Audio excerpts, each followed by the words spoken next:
listening to was an Artscast, and they were talking about the subject of expectations in the coming season, and this sort of artificially created perception, this narrative. I mean, all history is just a story we tell ourselves, but this narrative that Mikel Arteta is at the last chance saloon. If he doesn't win something this season, then that is it. Now, is that the reality for the owners, the board? Not at all. I think they're quite happy with how things are progressing. Is that the reality for the Arsenal fans? Well, we're Arsenal fans. We are a multitude. We cover millions. And I'm very sure there are some for whom this absolutely is the last chance saloon, and they would fire Arteta if he didn't win something. I think it's a strange line in the sand. I remember the back end of George Graham, where, to my mind, he'd become progressively over-defensive. I think mostly in response to the caning that Benfica gave us in that key Champions League qualifying playoff, or I think it wasn't proper Champions League, it was European Cup, but qualify for a group. Beginnings of the Champions League, which Isaiah's killed us in extra time.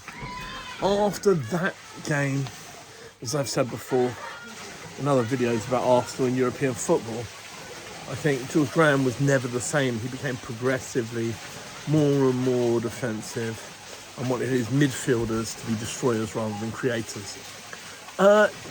We won a cup double. We won a European trophy against some absolutely brilliant opposition.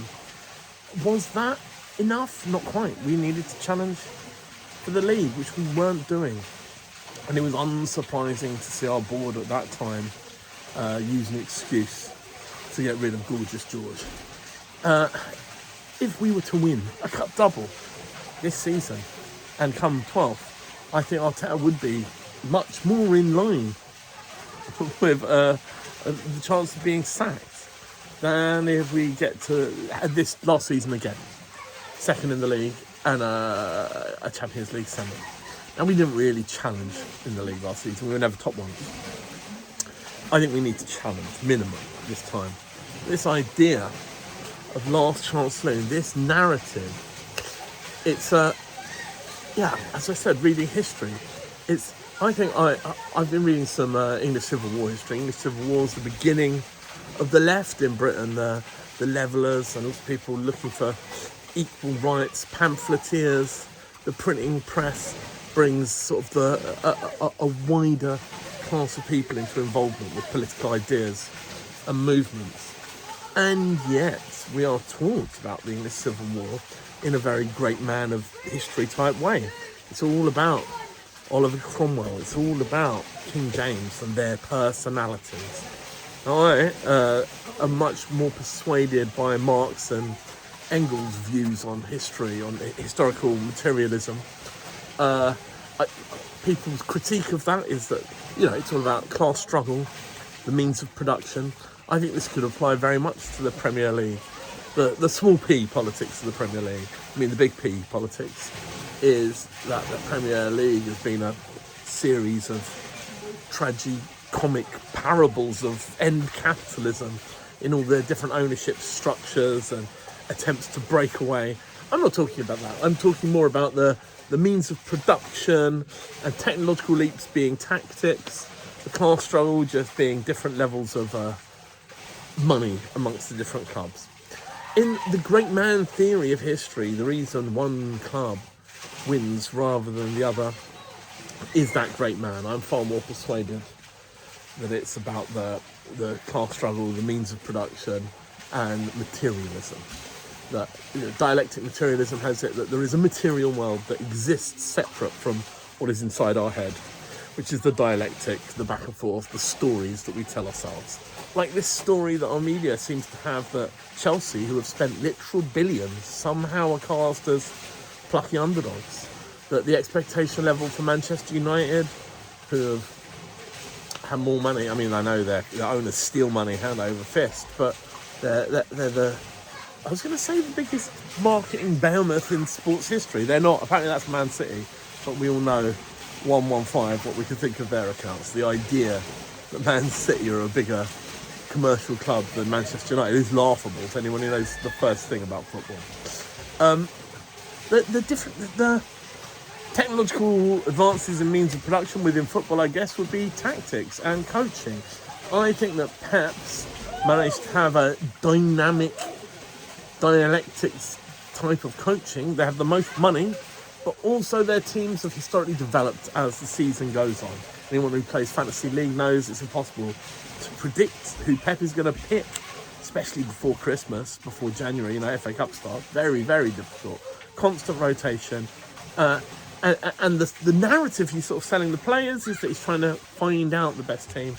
The actual material reality is that he's saving the minutes in their legs. I mean, I think it's 2024 season, Arsenal have ever-present Saliba, then Rice, Ødegaard, White, I think Gabriel will play over 3,000 minutes. I think Saka's on 2,900, which is the same as Rodri. So, there's 5 big chunks way ahead. The next tier down is Saka.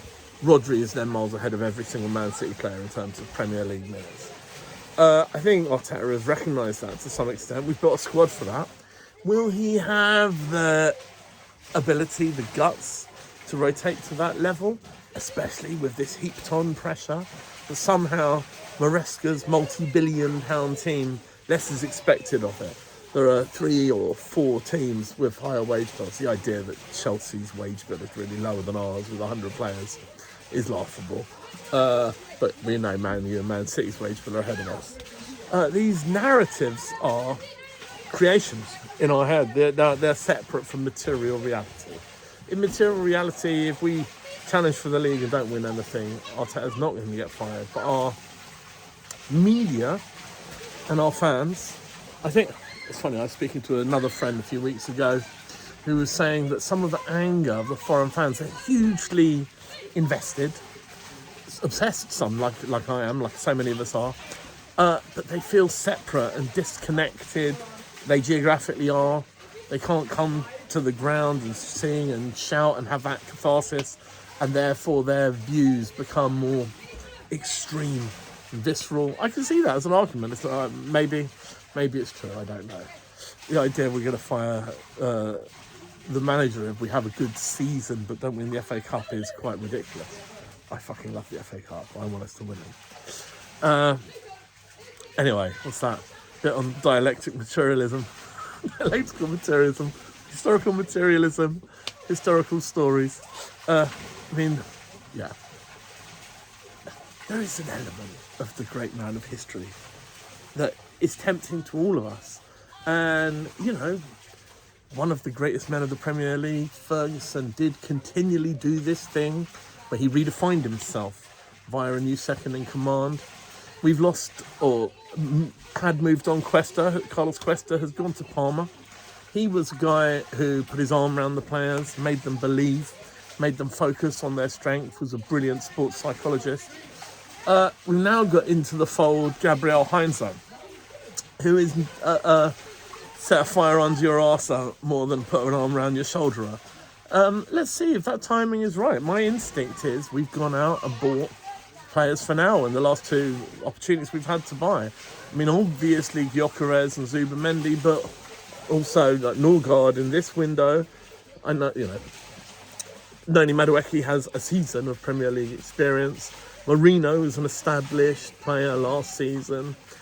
I think Calafiori was designed to be a player who could come straight in, even though, injuries and Miles Lewis-Skelly has limited that. I think we'll see a lot more of him next season.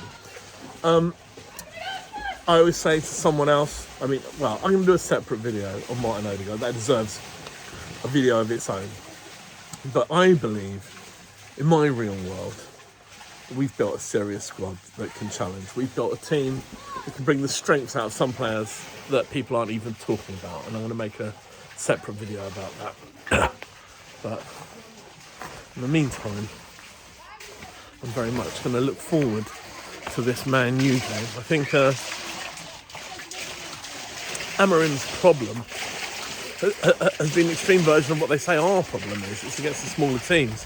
I think against big teams, Amorim's been able to create in advance and in-game solutions. I think that we went up to Old Trafford last season and gave them an absolute chasing in the first half.